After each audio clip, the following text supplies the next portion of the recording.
So may tanong si ate, bakit daw hindi na lang namin dinala yung mga baka namin doon sa sa farm?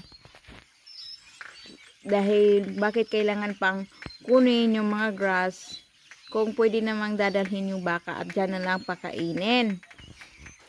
Kasi po, una, hindi po yan sa amin. So,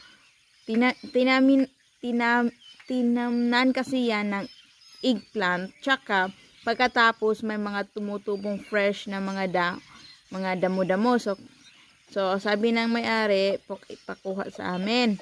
And, tsaka, hindi pwedeng dalhin yung hayop ng dyan kasi tawag doon, hirap siyang araruhin. Hirap siyang araruhin ng kalabaw kasi magiging na siya.